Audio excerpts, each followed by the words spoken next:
Amrit's a founding member of OAS, the UK's first Asian feminine collective, and a founding member of the South Asian Solidarity Group. So please give it up for Amrit.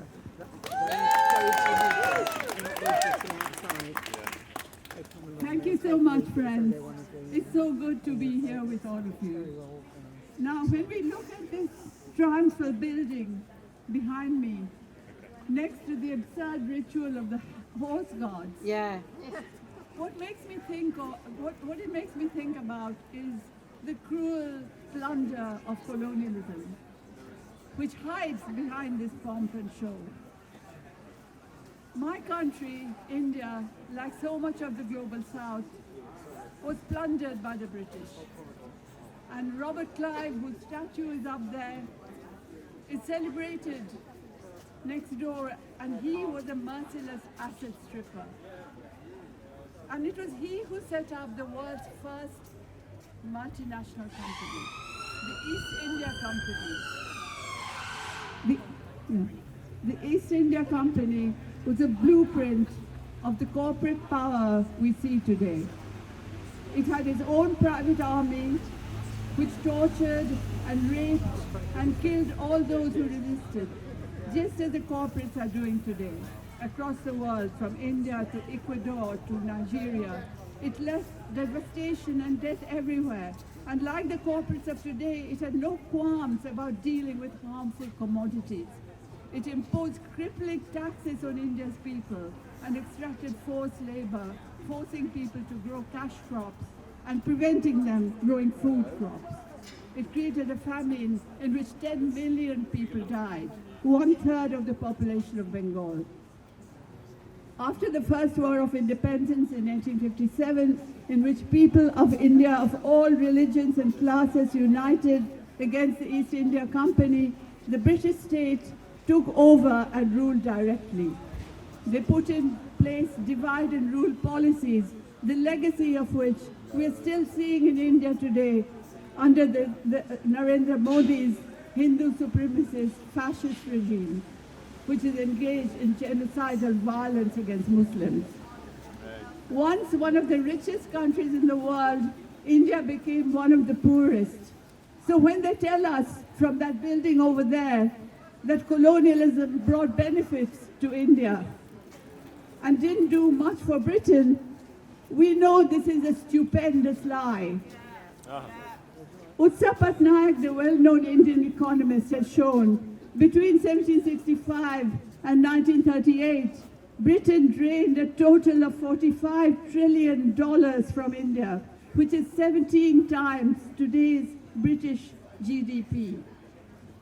In the period after World War II, in the era when colonialism was being swept away by anti-colonial struggles across Asia and Africa to keep control of the economies of the countries, the imperialists invented another huge lie, that they would give loans to the ex-colonies to help them develop.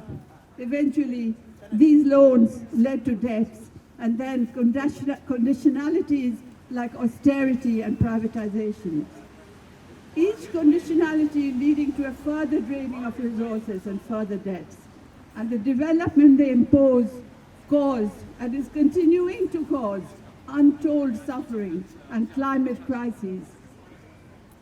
Last year, Pakistan was engulfed in devastating floods. They were largely a result of World Bank policies and also of the so-called irrigation networks which the British had set up in the colonial era. Networks which were more about extraction than irrigation. Networks which changed the course and the nature of the mighty Indus River.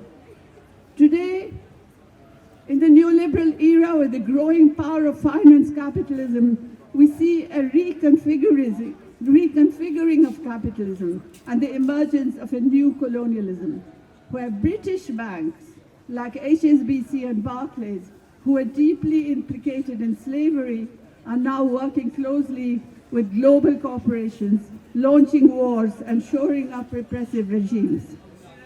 In India, the Adani Group works closely with British banks on the one hand and Modi's fascist regime on the other.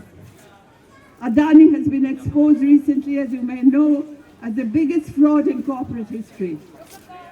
But he is continuing to spread, continuing to destroy pristine forests and extract coal from mines, new mines, and he's spreading Modi's poisonous Hindu supremacist ideology. And friends, what is really shocking is it's not just the banks. Our own science museum in Kensington is involved in cozying up to Adani. They're taking sponsorship from him and they are greenwashing Adani. The Science Museum director, ex-banker Sir Ian Blatchford, has ignored his own organization's due diligence report on Adani and kept it secret from the trustees. But the activists of the fossil-free Science Museum group have made it available as a wonderful book, which is actually available at the Science Hub in Palace Yard. Hopefully it will shame Blatchford into saying sense. Because Adani must and will be defeated. And with him will go the genocidal regime of Narendra Modi. Because fascism is always defeated. But for that, friends, we need your solidarity. We need it now more than ever. So let's be clear. Demanding an end to debt can only be a confusing halfway house.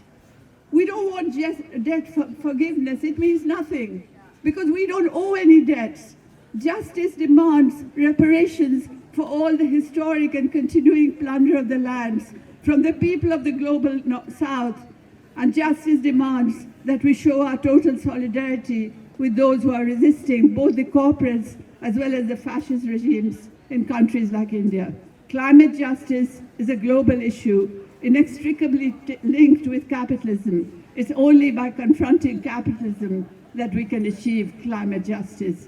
So we stand together to do just that. Thank you.